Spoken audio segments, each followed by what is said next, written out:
Welcome to the podcast Super Friends. 5 podcast producers from across North America get together to discuss podcasting. It is indeed as exciting as it sounds. The podcast Super Friends, we're back again. This is the July edition that we're going to do.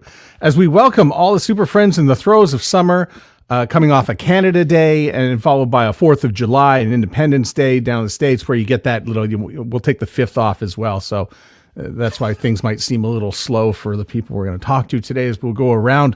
We'll start with Johnny. Johnny, introduce yourself. Howdy, coming from the state of Texas, Fort Worth. Happy to be here. Jag. John Gay, Jag in Detroit podcast. Hey, John Gay, also known as Jag. It's my initials. David. David Yaz, producer and owner. Pod617.com, making podcast magic in Boston. And Catherine. Yes. Who might have experienced some weather. I was just going to say, I trust that everybody will forgive if you hear any fan sounds or the AC kicking on, because if I did not have them, I would die. Ooh. She's in Baton Rouge, by the way. Yeah. That's right. Louisiana. And, we did get a little traces of Hurricane Beryl, but just a little howdy do with the wind. Okay, so one of the things that showed up in podcast news, and we don't mean to be, we're not usually this timely, but this one caught our eye. And this is a survey that was done in 2019, actually came back in 2024. It is done by a group called the Podcast Host.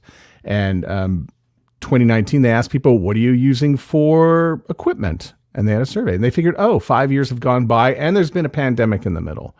So let's see what people are using now. And as we went through, we started to take a look at some of the findings. We're going to share some of those that we see here. We've got some slides. But this is the kind of thing that we do. We get questions all the time. What should we be using? What should we be using? Tools, whether it's a microphone, whether it's an interface, and what exactly is USB and what exactly is XLR. So I thought this would be a good way to go through the whole thing and sort of explore and see what it is that we do and that what people have sort of morphed and changed to. And so I'm going to start with should we just get this out of the way early, everyone, and that's talk about microphones? I wanted to start with the respondents, since that I had a quick note on that, unless go. Nobody else did. One quick thing that I noticed, because all of these surveys, they like to show who the demographic was and just overall statistics so that we have a base level of who's responding to this. And one of the numbers that jumped out to me was 39% of the respondents have been podcasting for 2 years or less, meaning this is post-COVID. If we consider COVID 2020 to 2021 maximum, kind of that 12-year span, we saw a huge boom during that time period. A lot of people were starting podcasts. Spotify was always in the news. Rogan signs the big deal. It was the talk of the town. Podcasting is the new thing. We're all stuck at home, blah, blah, blah. So that led me to one of two things. One, it's notable that podcasting is still having a really big jump post-COVID, meaning that it's a medium that's going to stick around for the long term. Two, does this mean, or I guess the negative side of that number is that there's a much smaller percentage of, again, this is just respondents. This is not everyone in podcasting. None of us filled out this survey. So longevity in podcasting, is it very difficult, or are we just seeing a new influx of people joining the space? I think it's a little bit of the two. I think it's really because some of the respondents were people that have been podcasting for 5 or 10 years or more. That's a long time to be podcasting. That could be considered all the way back to the very beginning. I know the longest podcast I've been working on is 6 years old, which is, that is a ton of time to be doing a show. If you're doing a weekly episode, it's middle-aged. Yeah. So I don't know. I just thought that number was really interesting. Are we just going to constantly have, because pod fading is such a phenomenon, are we just going to constantly see tons of people always in that new stage of podcasting because there's such a high churn level? I don't know if those numbers jumped out to anybody here. There were about 500 plus people who did fill out this survey. So that's a pretty good sampling size of what's out there. And I think if we go through and look at some of these numbers as we go through, I'll try to reach for some of the comparisons going back to 2019. But I thought we'd start with microphones now that we're here. And so this is the one that might make some heads turn a little bit from us. Because you mean turn or spin off our shoulders? Man? Kill it with fire. Get the flamethrower. Yeah. So there's the Blue Yeti at number one. Why is it number one? And who wants to field that one? Oh, my Everybody. favorite topic. I know why. Everybody wants to. I once had a mentor in radio. His name is Ben Hamilton, 95 XXX in Burlington, Vermont. Matt station Matt knows, who said the worst thing for a bad product is good marketing.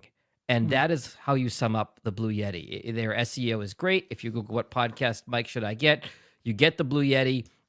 And for a number of reasons that I'll defer to the group on, it is not a good mic to podcast with. But if you're not doing a ton of research and you just hop on Google real quick, the Google machine will tell you Blue Yeti. We're here to tell you, don't use the Blue Yeti. It's available at Target. It's available you. at Best Buy. It's $50. That's why everybody has it. I think it's a little It's more than 100 that. It's sometimes. $150. Yeah. Really? For Yeah. this one, or is that the Yeti Nano? I know the Yeti X. Honestly, I have a client who sends out the Yeti X to all of their client or to all of their guests, and that's just because it's easy for them to mass get a bunch and send it out. I've told them not to. However, it's easy for people to set up who've never done a podcast. If you have it set up correctly, it can give you a decent sound. If you're someone who's just going to be guesting on podcasts occasionally and someone sends this to you for free, fine. I won't throw any grief your way. But if you're someone who's seriously considering starting a podcast, you need to look at something like this, the MB7, which had 6% of the population. This is something that you should see as like a Nazi flag. You just run away screaming from it with your hair on fire. Wow. Great. Know your audience, Pose- Johnny. Pose law already. Great. If I may make a counterpoint to that idea, Johnny. Yeah. You know, you say that client sends it out because it's easy to plug in and use. The counterpoint to that is it's very easy to use incorrectly. It's very Correct. easy to speak into the top of it instead of the side as you're supposed to. It's very easy to chop into the wrong side of it. It's very easy to use the wrong setting for, it's not the cardioid pattern, that little heart pattern that's going to only take it from one side. It's going to take it from the whole room and bring in all the noise from the rest of the room. I'll get off my soapbox now. Well, and the other thing too of why this number is so high is look at this. It has a built-in desktop stand. If I'm getting this microphone, what am I supposed to hold it? Oh, what's this next? I got to plug this in. That means I got to get an audio interface. I got to get this fancy arm that goes into it. Next thing you know, I'm like, my God, how much am I spending on this? I don't know how to set any of this up.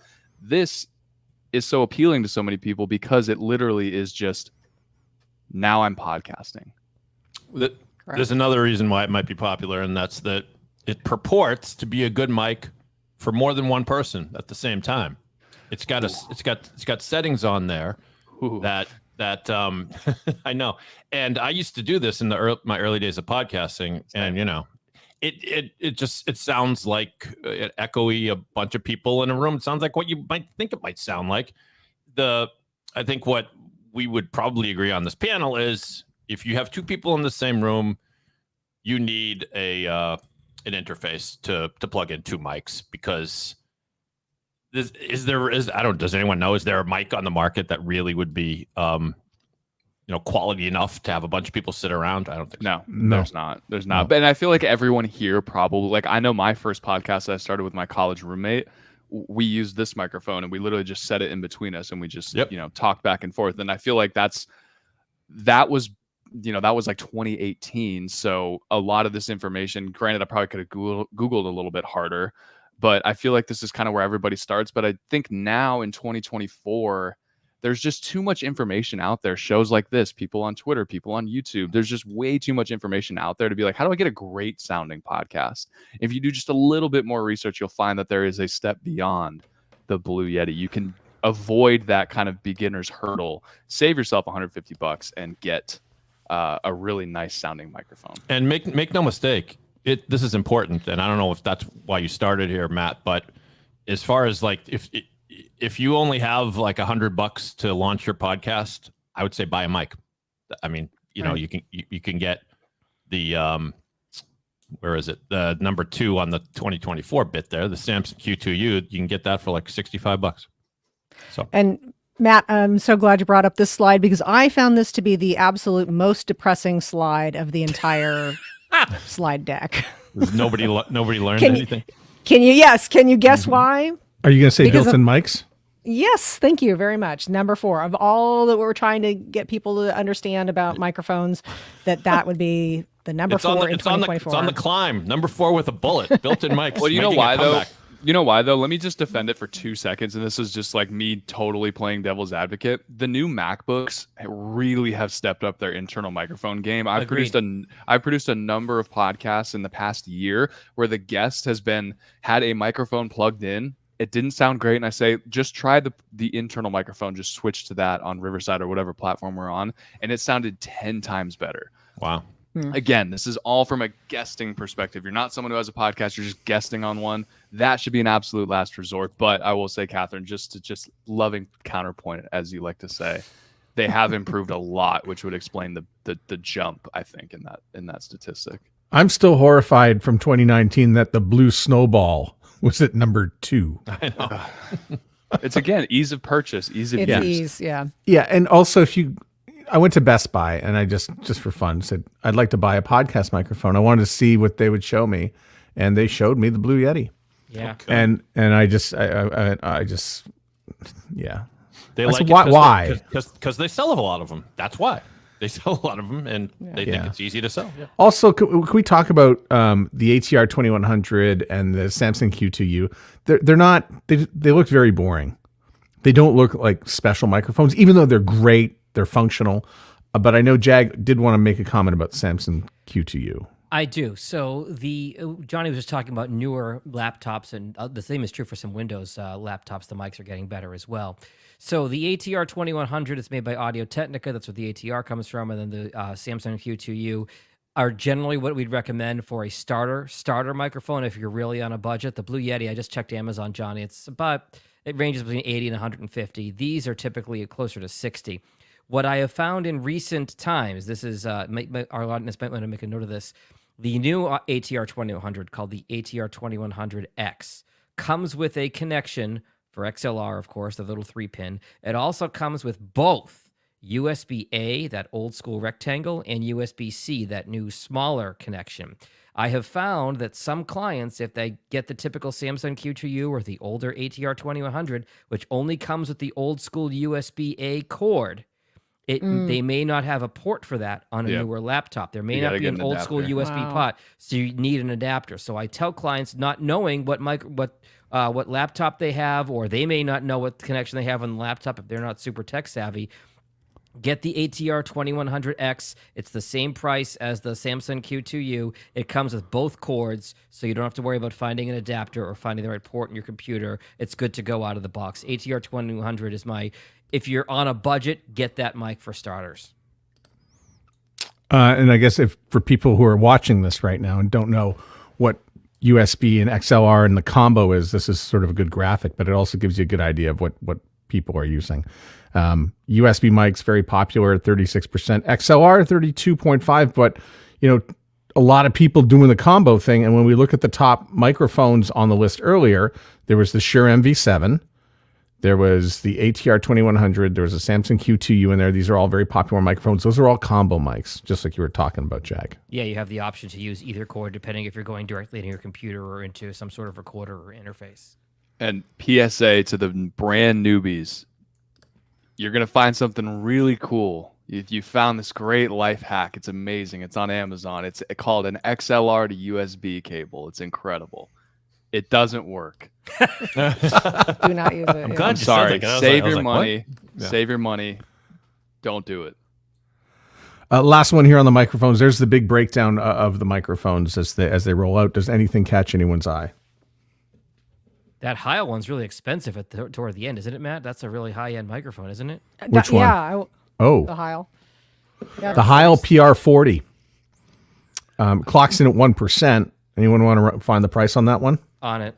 Thank you. This probably wasn't the number or the point that you're looking for, Matt, but the one that jumped out to me was the MV7, the microphone that I'm using right now for all our viewers. This was released in 2020, and for it to capture 6% market share in just 4 years is incredible. It means people are getting smarter, people are doing more research, technology is getting better, podcasting is becoming easier, and I, for one, am a big fan of the MV7. It's what I recommend to everybody. That would be your number one go-to because it has both the XLR and the USB put into it. It looks cool. It sounds great. You cannot go wrong with that microphone. Did you know there's an MV7 Plus? What does the plus indicate? Costs A monthly more money. subscription. New and improved. I mean, to your point, it's, we're talking about a microphone here that came out in 2020. This is the newer version. I read this. I haven't Googled. I haven't seen this microphone. I might have read that actually inside this study that the MV7, there's an MV7 Plus. There is. That was in the study, Matt. The Heil PR, by the way, between $300 and $500. That MV7 is going to be, depending on the bells and whistles, probably $250, Johnny, I think, on the MV7. The MV7 is $250 and the MV7 Plus is $279, so just a tick more. And it says refreshed with a customizable LED touch panel, meaning like the normal one you can like use your finger slider to drag the amount of gain coming in from the microphone or the headphone volume. And even better audio. What does that mean? Who knows? You can't go wrong with this one. I'm talking through the normal one. You won't go wrong with it. I will say, Johnny, you sound great on that microphone because you also have great mic technique. But the MV7, I will say, if you're going to get it, buy the a Shure windscreen, a big chunky one like this one here, that is not the one that it comes with, because I have found a lot of clients are very plosive into their microphones. Sorry, everybody. I saw Catherine wince. With the standard windscreen. So a better windscreen will cut down on your amount of breaths and popped peas. Also, another thing to get is get like a really highly rated, I think they're called gold-plated USB-C cable if you're going to use the USB-C version. The standard one that it comes with in Shure, I have had some clients with issues on it where they kind of distorts their voice, and I think it's because they're using a kind of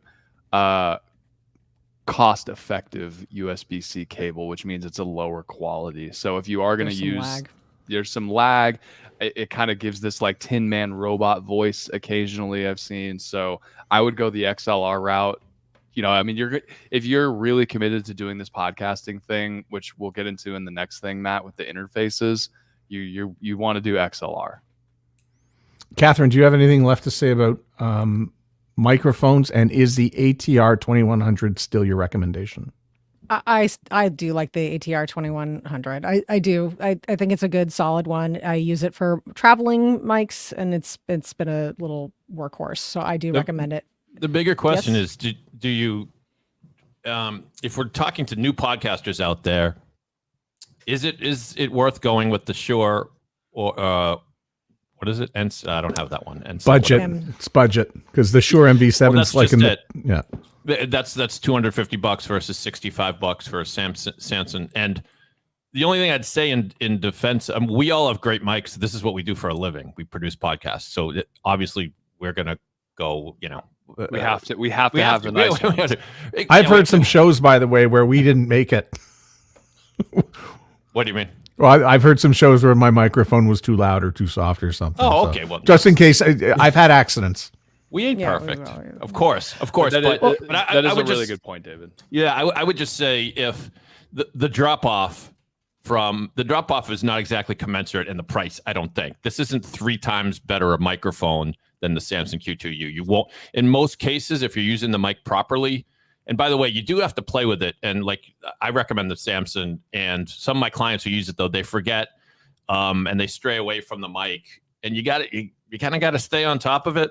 And by the way, with all these mics, do they all have a port to plug in a headphone so you can hear your voice back? Because I always recommend if you can do that, do it. Because if you don't, you don't have a good awareness of your level. Correct. The handheld ones do, but I don't love the controllability. Like sometimes you plug it in and that dial on it is just so little and so fragile, it can break so easily, and you plug it in and you hear yourself and it's just blasting through your headphones, and then the other person that you're talking to, it's so quiet. It's as long as you have the proper mic technique, meaning just have it right in front of your face, don't be over here, right, be right on it. I'm sorry. I want to finish one thing before we move on. One thing, I was a guest on a podcast in person, and the person had the Rode Podcaster. And I have to say, I was really impressed with those microphones. Some people who are really Rode heads are all about Rode. And that's actually a podcast mic that I'm going to start looking at. They priced it exactly at $100. It's made, Rode has a great reputation, and they specifically made it for podcasters. Yeah. And like I said, I was impressed. So that's, I think, is going to be a great option. It's right at $100. And number 5, by the way, on the list. So a lot of people Right. have grabbed onto it. They're also beginning to sell a microphone in different colors, which is quite appealing. I am using a Rode for those of you who, but this is a condenser microphone. It's an NTG3. I have an NT something also. You're a professional though, Matt. So I'm in a treated room. All this stuff, by the way, whether you work in treated room or non-treated room, all this stuff is in the study. We probably won't get to it today because they went really deep with the survey. But David did say interface. And so before we start, I think I've asked Jag this before, and he gave a great... Jag, why do we need an interface? I'm going to just piggyback off what Johnny said, which is it's a more reliable connection to have that little 3-pin XLR connection and then into your computer by USB. Essentially, it's a cable TV converter for those of you who were alive in the 80s. It gives you a little bit more control and a little bit more reliability than just relying on USB and a better sound that maybe 1 or 2% of the population will really pick up on, but it is better, and it's just a more professional setup. I needed to get a converter so that I could get channel 22 WVNY from Burlington up in Montreal. I think that's why I needed to get a converter. Burlington, Vermont, yep. But what about why can't I just plug in 2 USBs into a laptop and call it a day? That's exactly what I was going to ask Matt. And the answer, I think, is because guess what? It doesn't work. There is a method to try it, but it's like you're shoving a round peg into a square hole. It's not going to work, and you're not going to be able to control the levels very well. So that's the main reason why you need something on the screen here if you want to do a podcast with 2 people in the same room. If your guests are all remote, you might not. You don't even need this technically, but there are ways that people have tried to work around this. There are programs that'll let you take audio off multiple USB ports. They're not reliable. Rode, speaking of Rode, Catherine, they actually have they have a software tool. They have a software for it, which I have one client who purchased and has very limited results with. Sometimes one of the mics will cut out. I don't know if that's typical of that Rode experience, but I think you're much better off to have the mics into an interface if you have more than one person in the room, especially. yeah. So up on the screen are 3 audio interfaces right now. We got the Focusrite Scarlett 2i2 at 14%, which is the most popular. At 12% is the Zoom PodTrack P4, and just below it, the Rodecaster Pro, the original one, at 11.5%. Catherine? Oh, I was just going to say that I'm using the Focusrite Scarlett right now. That's what I'm using as my little interface. And it's part of it is just control. A lot of the podcast super friends, I'll confess, I tried to just do the USB right into my laptop to be on these live streams. And you do not have the same kind of control. I would not, hopefully I sound great right now. Otherwise this is totally moot. You do sound infinitely better. Oh, well, thanks. Yeah.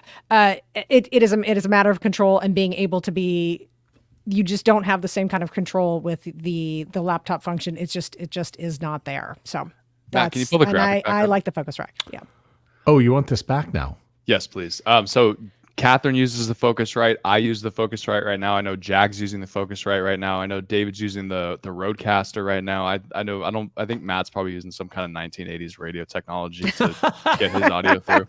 ham radio. It's Canadian. It's Canadian. But what really surprises me is the fact that the Scarlett is more, is more widely used than the PodTrack and the Rodecaster. What people may not know is that the PodTrack and the Rodecaster, while being very effective as audio interfaces, they are also built-in recorders. So yeah. if you are somebody who is like, I might do a combo of, I'm just going to record a solo podcast, I might do a remote guest, and hey, maybe I might do some in-person stuff. The PodTrack P4, which I have used, the Rodecaster Pro, which I have used, they both can record the audio into the device itself. So if you're going to be doing in-person stuff, that's all you need to bring with you with a couple microphones, and boom, you've got a really high quality audio podcast. I would highly recommend both of those, although I have not used the P4 as an audio interface. I have used the Rodecaster as an audio interface. The Scarlett is great as just an audio interface because that's all it is. The other 2 options, if you are looking to get the most bang for your buck, look at one of those other 2 devices. Not totally certain of the price difference. It's probably a little bit higher for the second 2. But you are getting way more bang for your buck with the P4 or the Rodecaster. I will second that, Johnny. The P4. I have a client who is in her 70s here in Detroit, and she, by her own admission, is not super tech savvy. She got I set her up with 2 microphones and a P4. She records the podcast in person with guests in her basement. They come, she records it right onto the SD card in the P4, loads it into the computer, and sends it to me, and I edit her podcast. So you're making an excellent point about in person. The P4 is obviously much more portable than a Rodecaster, and I want to say the P4 is around $100-$150. Great choice if you're going to be doing a lot of in-person recording. Wait, did you say the prices, Jag? Because I was just going to make sure we mentioned that. The P4 I want to say is around 150. I want to say it's 150. 150. Yep. Yeah. Yeah, same. Rodecaster, as you get to the newer models, way more expensive. You're looking at $500-$700. You could probably get a refurbished original Rodecaster for much less. But if you had, gun to head, probably go with the PodTrack P4 or Zoom H6. I find the Zoom H6 is a timeless classic. It's workhorse. And to bring things back a little bit to our earlier conversation, this is another reason why people default to just a simple USB mic that goes in, is because now if you're talking about a higher quality mic and an interface, now we're looking at more like $300, $250 to $300 just to get started. And I know that can be a barrier for some people to get their podcast off the ground. This is probably the second most critical thing. We're kind of going in order. Microphone's important, but even if you say to yourself, I'm going to record on my computer, I don't need some other outside device to record on it. If you're serious about your podcast, it's nice to have a backup. It's nice. I mean, for a while I was recording. Actually, I do it a variety of different ways, but with the Rodecaster Pro, which again is the higher end thing, it's almost foolproof because there's this big glowing button that says record, and so you hit that and it goes. It's Fisher Price. And the other 2 devices are probably pretty easy to use too, but it's always gives you a nice peace of mind that it's being recorded on that device. Your headphones are plugged into that device, so you are hearing exactly the levels and everything of what that is digitally picking up. And then if you want to record using a different app on your laptop, then now you got a backup. So that's what I recommend. Wait a minute, David. Are you trying to deny new podcasters the horror story of having some important interview that gets destroyed because they were only doing it with software? I think you're robbing people of the experience that we all get to have. I had a good one recently where I did a video podcast and did it via Zoom and went to hit not your beloved Zoom. Went to hit stop. It wasn't Zoom's fault. I went to hit stop record at the end of the show and I noticed there wasn't anything recording. I just simply forgot to hit record. Oh boy. I have some examples here. So this is for those of you that don't know what a Zoom H6 is. This is what this looks like. This is kind of the OG. I said timeless classic workhorse. You can fit 4 microphones into there. It'll record on separate tracks right on this screen. You can adjust each of the 4 individual levels here. Press that big record button to start it, big record button to stop it. Easy as pie. PodTrack P4. Kind of an updated version of the H6. Again, you have 4 inputs here, but what's great about this one is it has 4 individual headset inputs. Oh, wow. So everybody can have their own set of headphones. If I have someone who's really hard of hearing, I can crank that one up. If I have someone who's super sensitive hearing, I can crank that one down. Again, red record button starts it, red record button stops it. Very easy to use, very portable. Can literally keep it in my front. How do you pull the files off of that? SD card comes right out of the side, clicks out, SD card reader right into the computer, put that on Dropbox, send it to your editor, take the WAV files off, put it into your software, your DAW. Very, very simple and straightforward. A lot of the things, like Jag said, he has a 72. She's 72 or 78. She's actually the same age as my mom, which makes her 70. She's 70 years old. If a 70-year-old woman can figure out how to use this by herself, I promise you this stuff, it looks really complicated at first. And I tell this to all my clients. It's really scary at first, but once you do it twice, it's the easiest thing in the world. And also, like Catherine said, once you go through the time that you forgot to hit record, you'll never forget it again. I was just going to say, I mentioned the data card, or you mentioned the data card. Thank you, Johnny. One word to the wise, just be wary of how much memory is left on your card, because there's nothing worse. There's nothing worse than looking at the time ticking down and rooting for your host to wrap the show up early because you're about to run out of memory on your SD card. Have a lot of them on hand. I have literally 4 sitting in front of me.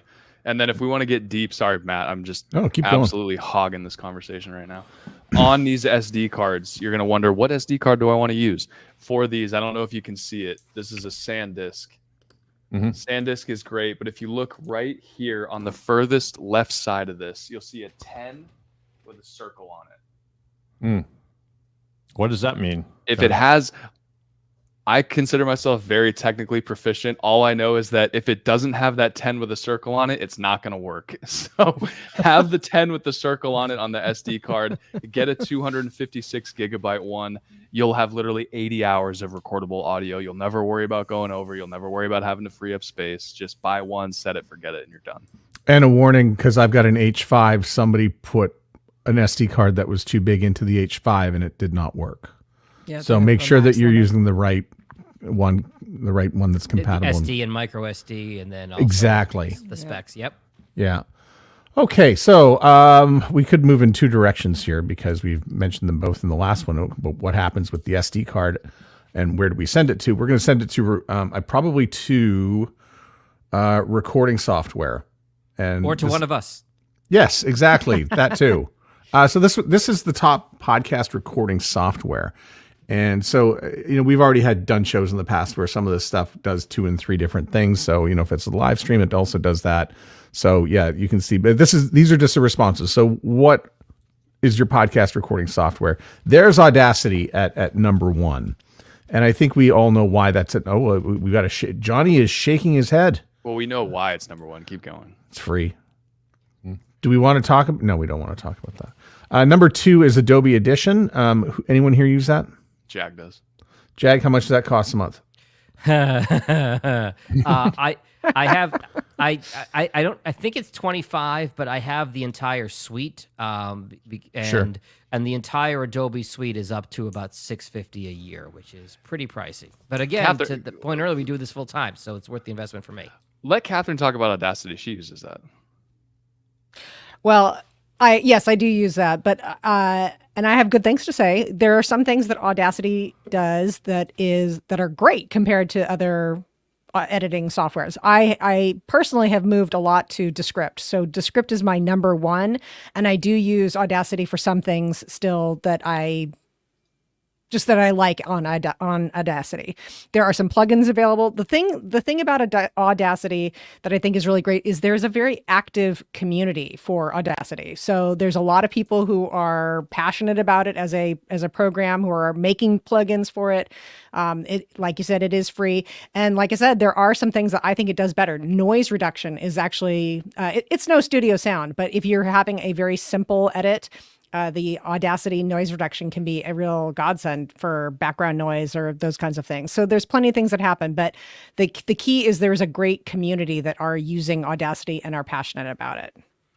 Catherine, sorry, Jag. Okay, Catherine, you are the best because that literally was exactly in my notes. How is this the most used editing software? You answered that question. Thank you, because I have an image here. Jag, if you can let me share my screen really quick. Matt's hosting, so I'm going to give Johnny permission here. By the way, Catherine, did you say you use Descript for recording? No, I use it for most of my editing now. I do the heaviest part of my editing is with Descript now. Okay, look at this. This makes me want to vomit. This is really user friendly, huh? This was invented before I was born. How in the world has this not been updated to be a modern user interface? If you want to use Audacity, fine. But I wrote down in my notes, Catherine, it was amazing that you said this. Descript is the next obvious step because it gives you studio sound. It makes the editing process so much easier. You can take it anywhere you want to go. It is just if you want to be a competent editor for your podcast, if you're just going to be hosting your podcast and editing it very basically, Descript is your best option. Please consider using that before you check out Audacity. I just look at that image and I'm like, there's so much going on there that you don't need. Yeah. And this is just for recording, and No, it's for editing. Oh, okay. Recording, sure. Yeah, because just to be clear, I think all of us love Descript to some degree on this call, and I use it for everything except recording. I used to use it for recording, but I don't know if they fixed this or if the bug was on my end, but if the podcast ran long, like 45 minutes, it would just stop recording, just without thanks a lot, Descript. So I don't know if that's something that they've cleaned up, because they've cleaned up everything else pretty well. But anyway, the recording software, as long as you get the thing, like you say, you don't need any of the bells and whistles of a lot of these tools. I mean, as a backup, I use QuickTime. I use QuickTime. Yeah, QuickTime will get the job done. What I was going to say, you got to have a backup, because it doesn't matter whether it's Descript or it's you forget to literally hit the record button on your P4. You got to have some kind of backup going, and that's really your only savior, because you cannot cover all of your bases 100% for something like Descript just stopping the recording. That could just happen.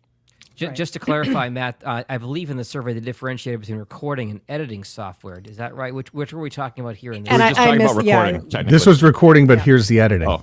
Okay, just real quick on Audacity. Steve Stewart, who runs the Podcast Editors Club on Facebook, we'll have to give him a shout out, who Yes. I believe is an Audacity user, Catherine. Yes. He runs a Facebook group of 7,000 podcast editors at last, I believe. It could be more by now. And his favorite saying is, the best DAW, or digital audio workstation, is the one you're comfortable with. I personally don't like Audacity, but that's because in my radio days, I grew up on what was originally Cool Edit Pro and then became Adobe Audition, and I've been using it for 20 years. I know how it works. And so Audacity, the things are in different places, and it's Who Moved My Cheese, and it's the whole thing. But for me, whatever you're comfortable with, whatever you can make sing, use it. And Audacity, I may be mistaken, but I believe Audacity is, because with it being free, it's open source software, to Catherine's point, where folks are coming up with plugins and different things to make it do. And it's really a really strong community. So if you're on a budget, you don't want to pay $25 a month for Adobe, or $30 a month for Descript, or you're spending your money elsewhere, you can give Audacity a try if you're new to recording and editing, and see if it works for you. I'm not as opposed to Audacity as I am the Blue Yeti. I am. And I realized I jumped to the editing part of Audacity and not the recording, but it's the same story. It does fine. It can do the job. So there you go, Johnny. And you know what, Johnny? And you can make the interface look. Would you like it to look more space age? Yes. They've got settings. You can make it look more space age. It's Make it open look source. like Johnny, Logic. get to work. That's what I Yeah. do. I'm in the 2.8% over there. I'm with the smart people. I use Logic. I don't pay a monthly premium. And you pay one time for it, and it gives you you can use basically any third-party plugin on the internet, and it's great. I used to use GarageBand, which still comes in at a respectable 4th on this list, because it was free and because I was used to it, and the devil right? But I won't wax poetic too much more about Descript, because I feel like we do it on every episode. But Descript is first of all is constantly being updated. They seem to really know what they're doing. They seem to listen to what people want, make it easy to find everything. And it's easy to edit, because it's a combination transcription editing thing. So you're cut and pasting words. And then there are some of the AI tools we've just been discovering are great. They're time savers. So that's why Descript is a completely different animal than like a GarageBand or an Audacity. I mean, So I have no experience with GarageBand. Somebody tell me why I should not use it, or convince somebody not to use it. Native to Mac. If you're on Windows, you're out of luck. Okay. Can't use third-party plugins with it. You only get the base ones. You can, which is just kind of EQ and a bunch of stuff that you don't understand unless you Google it. Yeah, exactly. It's not intuitive at all. I don't think. No, It's it's not very user friendly. But then you pay Logic costs. Logic is a one-time payment of $200, and then you have it for the rest of your life. And it is much. I mean, again, it's like everybody said on this panel. You use what you grew up on. Like if you started on Xbox, you played Xbox your whole life. You started with PlayStation, you played PlayStation your whole life. What really shocked me on this for the editing was that Pro Tools is dead last. I mean, Pro Tools, like I heard about that when I was like 7 years old. That is like the OG music production studio. And for that to come so far dead last is just mind-boggling. You just said it, Johnny. It's a music production studio. If Right. you're recording a band with guitars and drums, that thing is unbelievable. But for most of us, we're just recording and editing voices and maybe adding music after the fact.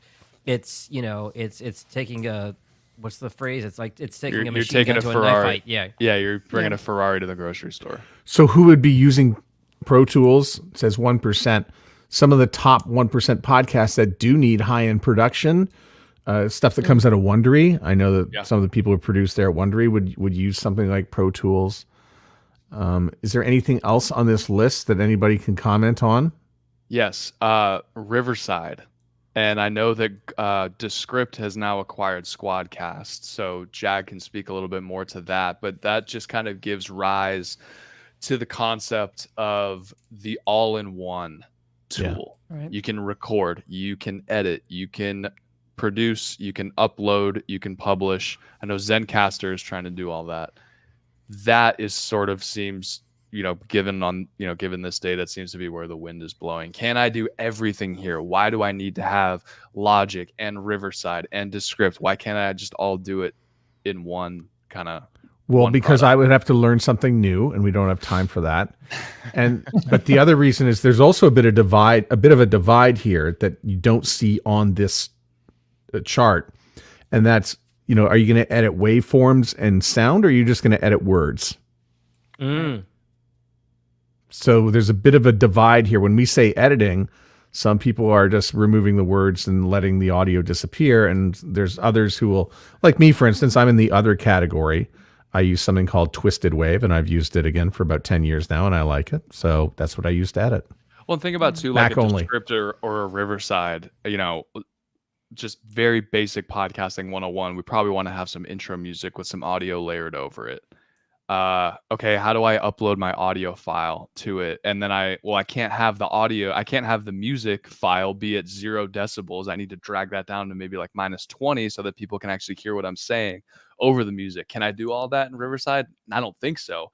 I can't do it in Descript. So that is a whole, that's a whole can of worms that you have to open, which makes things like Audacity and Logic and Audition a lot, more user friendly for getting really surgical with a really highly produced podcast. Well, and just to pull back the curtain on our podcast producers group discussions, I know at one point, Matt, I think it was you who said, hey, if there's somebody getting new to podcasting and new to editing, what would you tell them? And everybody shared their favorite editing software. And I said, hot take, Descript. I think in 5 years, there's not going to be some of these services are going to become so good with their AI tools, with just the sheer volume of how people edit their podcast. It's going to be much easier to do. You don't have to learn all the craft, waveform editing that we all had to come up with. It's going to be a lot easier to do something like Descript. Descript is going to be better and better and better. So maybe not necessarily spending all your time learning a skill that might not be needed 5 years from now. But wouldn't you think that if people started to pile on to the Descript side of things, that that Audacity would be the one to suffer? Audacity is still way out in front. Because Audacity's free. You're paying for Descript. Yeah, there are a lot of. Yes. Well, I knew. I haven't even started drinking yet, and I screwed that up. But to Catherine's point, though, like we're talking about two. I think we're all kind of, without saying it, we're talking about two separate groups of people here. On one hand, That's we're true. talking about the person who, I want to start a podcast. I can't afford an editor. I'm just going to do it myself. What's the easiest way that I can do that to make it sound good? On the other hand, there's the 5 of us who are coming at it from, we literally make podcasts sound good for a living. Right. So we're much more inclined to go very in depth on like, oh, well, how does Pro Tools work versus Audacity versus Logic versus GarageBand? So there's I can't use my X-Acto blade on a word in Descript, but I can in Audacity. So the advice and the sort of the everything that we're saying, take it with a grain of salt in the terms of like, how are you approaching this? What is your individual experience going to be as someone who has a podcast? We are live right now, and we are using StreamYard. And what does that mean? Not much. Means However, they owe us it a is little something. it is listed as the most popular when it comes to live streaming at 17.5%. Riverside comes in second. Zoom comes in third. And Restream.io comes in at a little bit less than 4.8%. So, is StreamYard the best? I don't can think say- any of us live stream enough to know. I probably am in that category, so I probably shouldn't say anything. But I have tried with Zoom and tried the Zoom interface with Facebook and maybe LinkedIn Live as well, and had mixed results. The feed cut out a couple times. Okay. So I can't recommend Zoom for live streaming really. It's probably the best because it can go to so many different places easily, Well, Matt. I look at YouTube and I'm immediately shocked that that's not way higher than 2.1%. But at the same time, I am confident in saying that I think YouTube Live kind of just is consolidated to you have to be on YouTube in order to watch this versus someone could be watching us on Facebook right now, on Twitter, whatever. But you can only do it on YouTube. Yeah, that's what I'm Right. saying. Yeah. Like if someone wanted to watch this and we were streaming on YouTube, the only way they'd be able to do it is through YouTube versus right now, like this show is streaming to my YouTube channel right now, as well as Twitter, as well as all the other platforms that you've so graciously hooked us up to. Connected. Yes. So disclosure piece. Riverside reached out after our last episode and asked if we would try their product to stream it live. And I would have set it up for today. However, with all of our channels and everything, it would have taken me a little bit of time. So I didn't quite get to it. But be it resolved We're on a summer schedule, so we can look at this maybe next month or fall. Yeah. Riverside, if you're listening though, we love you. We were very happy to do this. Please continue to watch our show. I recommend you to all of my clients. You guys are fantastic. Thank you. Anyone else have Johnny any? podcasts. Yeah. Does anyone, by the way, have any clients who are live streaming? No. Yeah, I do. I do. And they use StreamYard, and for the most part, it gets the job done. There's always, the most important thing is it actually streaming on all the platforms that you pick. They haven't had any problems with that. Occasionally, they'll have problems with there's a limited number of streaming places you can send the show, and it seems to fill up quickly for some reason. It's like, oh, you can't add another one. You've got to delete one if you want to stream on these three or whatever. But So- that's a nitpick. Yeah, and so a couple of things with StreamYard. You can go to 8 if you have the pricey platform. Okay, there you go. You can have 3 if you've got the tier below, and I think you can hit 3 very quickly. We topped out, by the way. So what we do is I will rerun the show at another time so that it hits the rest of the platforms that we didn't get to. And this is something that it can wait till after the show, but I'm not that type of person. Jag, we need to fix your Facebook and I think realign it in some capacity. So Well, the other thing too is if we each are logged into StreamYard, I've got the free version here. You're streaming it to my Facebook, but I added my X and my LinkedIn today. So That's right. So it's streaming in all three of those on just my platform, so never mind either 4 of yours. yeah, and I noticed that you guys have been doing that over the last couple of sessions, that you've been able to sort of tag on. You have permission to add it to a few other additional streams Yeah. just beyond the 8 that it offers here. StreamYard took down their pricing model on their website, so that has led to some conspiracy theories in the world of. That's that age-old debate of do you put your prices on your website? I hear both sides of that so often. Yeah. I don't think there was much more that we wanted to talk about with equipment, but Johnny did mention this off the top, and that's, who are the podcasters who are out there? Like, how long have you been podcasting? And what were the results that came up with that? Did anything stand out for anybody here? Between 3 and 5 years, 23%. However, 22% said, I haven't even launched yet. Do you get the feeling that there's some people out there who are just sitting at home with all the equipment and they've had it for 5 years and they're Just haven't gotten Absolutely. around to it. We're about to do it. We always say this. The hardest part about doing a podcast is AFDI, actually doing it. It's starting. It is actually starting it. So it's easy to get excited and you buy your equipment and you get your subscriptions and your software, but I'm just not sure to go. Like, folks, if you're in that position, just do it. It's, your first episode is not going to be perfect. Episode 2 will be better. Episode 3 will be better than that, and so on and so forth. The hardest thing is just, getting in the game. So if you have the equipment, just jump in and do it. The question for me is, what will this chart look like 5 years from now? Because some of this is simply the age of podcasts. Like, they're, by definition, there can't be too many people who have been doing it for over 10 years, because podcasts have really not been around, but like sort of in the form they're in now. Anyway, but I think it's been around since 2004. If you ask the people who Today's the 21st scream in the clouds, anniversary. I was first. I was here first. Okay. I've been doing this since 2004. Sorry, I was in 3rd grade. Okay. it never really, when it caught on with widespread appeal, I'm saying. But anyway, my point is, I still think that because of that, we've all seen it, pod fading is real. And because of that, there'll always be new blood coming onto this chart, I guess, is so. Yeah, I mean, if we add up, I've not launched yet, less than a year and between 1 and 2 years. That's like more than half. It's close to 60 some odd percent. 61? My math is right. 51, Right. 61. Yeah. That's a lot of people. That's a lot. Yeah. So And it's a lot of people abandoning their podcast, I think. yeah, that was going to be my question. Why so much churn? It's hard. Well, and it is hard. That's that's Expectations. actually a really good point. Yeah. You have to set your expectations. What are you going to get out of this? Are you doing this purely for fun? If you're someone who has zero expectations going into this, you're going to hit that 10-year mark. If you're going into it saying like, okay, I'm doing this because I'm hoping to get one client for my business, great. You'll probably hit that 10-year mark because you'll probably get that client and you'll see the actual ROI for your time.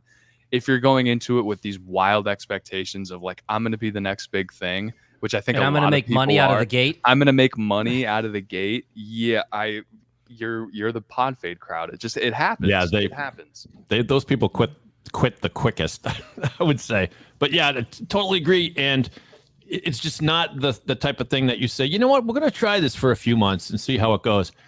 Don't do that, because after 3 months, you're not going to know enough. There is a happy medium, though. There is a happy medium to that, David. We're going to do 6 episodes. Oh, well, that's different. And they're going to be self-contained. And if we stop doing the podcast, people can still go back and listen to that 5 years from now. And we've done a podcast. So like, that's what I always encourage people to do. I'm like, just set a goal to be like, I'm going to do 5 episodes of the 5 best people that I can interview, given, assuming this is an interview-based podcast, and then see how you feel after that. What's the reception? Do you like doing it? I think there's a combination of all these things of that. But yeah, you are correct though, David. Yeah, it's just I would just caution against expecting to see satisfying results after 3 months that will spur you to go further, because you'll probably be disappointed. Most people are. You start at 0 listeners, and there are 2 million podcasts out there. So, but you're right. There's nothing wrong with it. And I recommend that people who are having trouble getting started, it's like, well, just do 4 episodes. Pick 4 topics, Mr. Accountant or lawyer, that you're passionate about, and talk about it, whatever. But so, perfectly good plan. Just want to go around and ask people, what is the oldest podcast that you work with in your collection? Just how many years is it? Start, Catherine. I'm going to smidgen. That's probably the longest running. Yeah. Since? Several we're going into season 8, Matt. So that's great number of years. Yeah. That's about what I was thinking. 2016, 2017 when that came out. Jag? Sound Bites, a nutrition podcast hosted by Melissa Joy Dobbins. I believe she is at 8 years now, and I've been working with her for, I believe, 6 of them. She started before me. David? Well, we just put out the final episode, sadly, but I'll give it its due. The Canamom Show, and my good friend and talent, Joyce Gerber. Yeah, she's done it for 5.5 years with me. I don't know how many years she did it before she came to me, but calling it quits because she had a real good run and she's tired, which is, to me, perfectly 5+ years is a great run. It's a great run. That's a great. Johnny? The Fort has been going since 2018. I was on it since day one, and we released episode 359 today. Wow. Ooh, congratulations. Nice. Wow. What the fuck? All right. I I hit the wrong button. That was the button I was trying to hit. And the episode's demonetized, and it wasn't because of me. Be careful with the buttons on the Rodecaster Pro, everybody. So for me, it's Writing Class Radio, which started in 2015, and I think the first mission was to rescue it from SoundCloud, where it sort of resided. I think in 2017 we got it off there. I guess that would be it. Does anybody have anything else that they want to cover from this? I actually do. I want to just talk about the life cycle of podcasting. Back to it kind of ties into what Johnny was saying right at the start. There is something about podcasting that leans towards the person starting, whether that's the information to get started, how the equipment to get started, all of those things. A lot of the information around podcasting leans to the beginner, and we know that. We can see that even with the things that we were talking about today. One of the stats that I always like to focus on with people about pod fading is, and I don't even know if this is true anymore, is that it seemed to be like 7 episodes would be where people who were trying to do like, I'm going to do it every week. It's going to be a weekly show, 7 episodes. And then that would be the end of it. They would go into the podcasting graveyard. Then around the time of, let's say 2020, I noticed that it seemed to be like a 3-year mark where a lot of people, they started 3 years was as long as they can put into it, which I thought was very interesting because, to steal your quote from Dave Jackson, 3 years is about the amount of time it takes to really build an audience for a podcast. So it's kind of hard to see people who have worked so hard to get their show going. It takes a lot to sustain 3 years of podcasting, and then to end it just when you should be having the audience that you've been able to build. So I you know me, I loved a little sort of a philosophical approach to things, but there is something to be said about understanding the life cycle of some podcasts. Don't have to go on forever. Some podcasts can be limited series. Even David, what you're just saying about Canamom, 5 years is a long time to be doing a podcast. I mean, that's a real achievement. And I don't know where I want to exactly go with it, but it's definitely, there is something to be said about having to go putting all the effort into making your show as good as it can be for an audience that you cultivate for as long as you can. There's something there. And it's okay to take a break too. Like 5 years is a long time, David. I would imagine that 3 months from now she's gonna lean over, look over at that mic. And Well, it's funny you say that. She actually left the door open. She said maybe the Canamom will come back in some other fashion. Which yeah. All right. I think that's it. I think we covered it. Good job, everybody. We'll go around the table this time and we'll go counterclockwise. We'll start with Catherine. Thanks, everybody, for being here. My name is Catherine O'Brien, Branch Out Programs, coming in from Baton Rouge, Louisiana. Thanks for tolerating the fans as I'm trying to stay cool here. Am I next? Yeah. Dave in Boston here. Pod617.com, the Boston Podcast Network. Thanks. Jag. John Gay, Jag in Detroit Podcast, surprisingly located here in Detroit, jagindetroit.com. I'm Johnny. Thank you guys so much for watching. If you've made it this far, please hit subscribe, follow.